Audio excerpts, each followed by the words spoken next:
теперь возвращаясь сюда, да, я считаю, что в своих пиковых, конечно, напряжениях там и социальное знание, и гуманитарное знание оказывают очень серьезное влияние на принятие политических и экономических решений в современном мире. И где это институционально организовано, ну кто такой Фукуяма? Да, это чистый политолог, в принципе, историк. Историк, политолог, культурный антрополог. Ну, он скорее привлекает. Он антрополог, он, скажем так, он только в своих трудах очень интенсивно использует. Да, он использует, да. Но вот там сильное государство, там это уже такой сплав, да, вот разных таких именно социальных и гуманитарных знаний. Но он же консультант. Он очень влиятельный консультант, да. В этом смысле я точно знаю, что в России нет гуманитариев или специалистов по социальным наукам, которые входят в глобальную сеть, которая там держит именно мир в качестве объекта своего исследования, с пониманием всех этих процессов, которые в мире происходят. В лучшем случае мы занимаемся Russian Studies. Россия и мир. Это очень провинциально. Это очень провинциально. Хотя это, конечно, нужно делать, и не случайно там последние 2-3 года наметился рост там, центров Russian Studies и кафедр славистики в лучших университетах мира. То есть взлет интереса есть, он, конечно, меньше, чем в начале 90-х годов, в конце 80-х, лавинообразно просто. Знаете, вот я вот, когда была в Гарварде, Russia and Slavic Studies. Вы были при теме? Вы были при теме?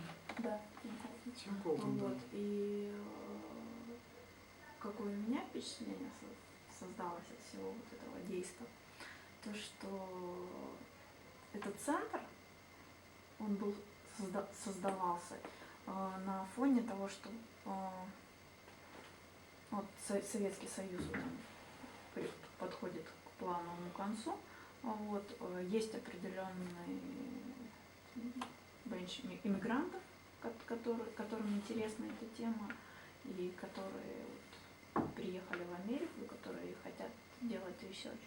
Есть несколько, скажем так, представителей с американской стороны, которые зачастую рассматривали вообще Россию и, там, скажем, территорию около там, СНГ, вот, как такое,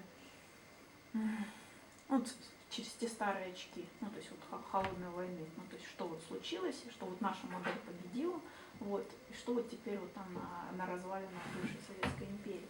Но вот с точки зрения интереса какого-то реального того, что происходит здесь сейчас, вот, там вообще этим не пахнет.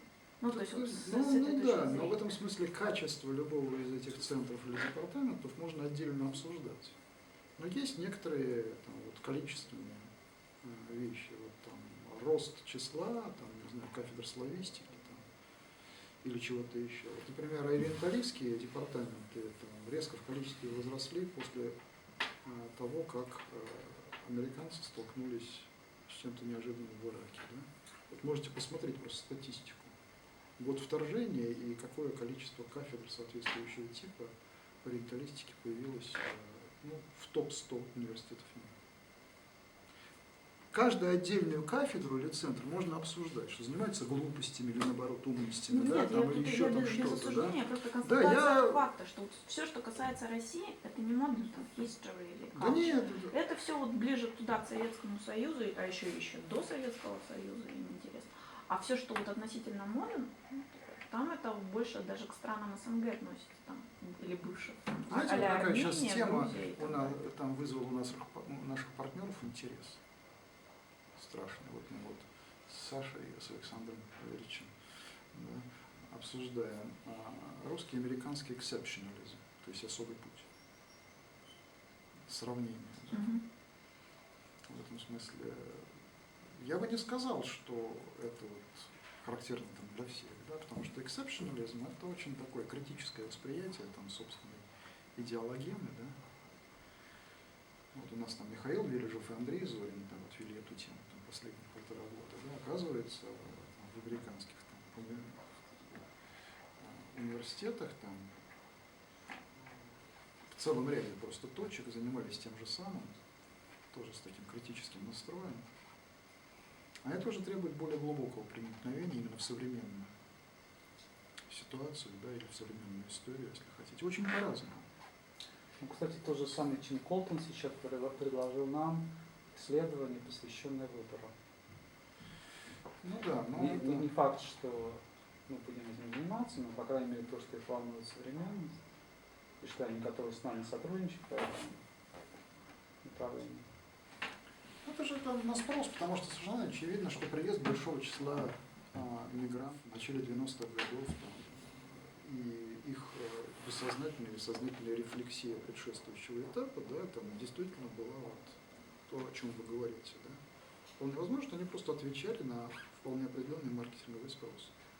Но это же, собственно, не про это. Да. Я вот говорю вот про thinking tank, и говорю, что вот, изучение разных аспектов там, социального и гуманитарного знания, которое, с моей точки зрения, должно быть восстановлено в правах России, да, но это есть глобальная проблема.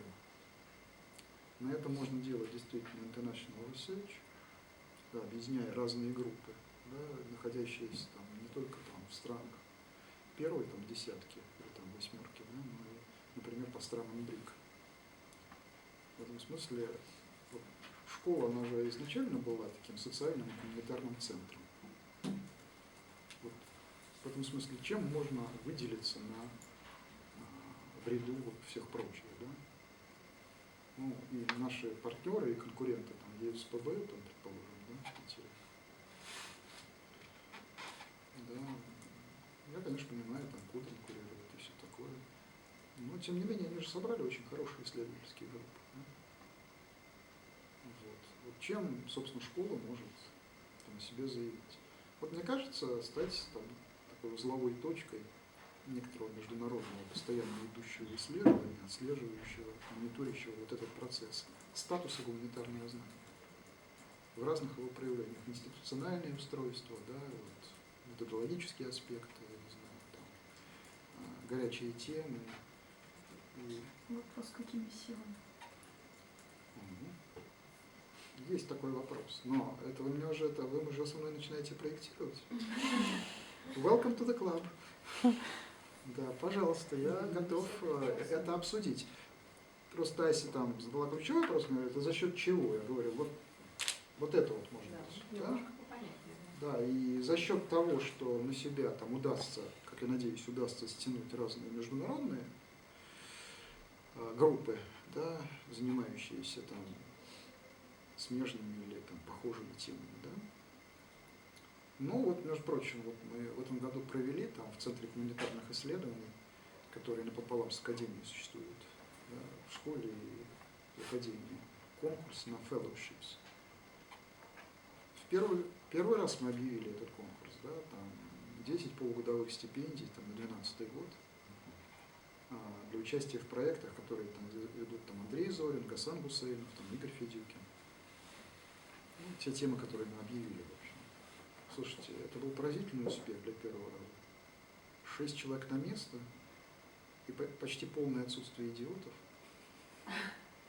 Ну, 2-3 попались, да, вот эти. Но вообще очень сильный состав. По-моему, отобрали ребята, и я там с надеждой смотрю как-то. В 2012 году там много разных логических несостыковок. Вот российская система к этому не приспособлена.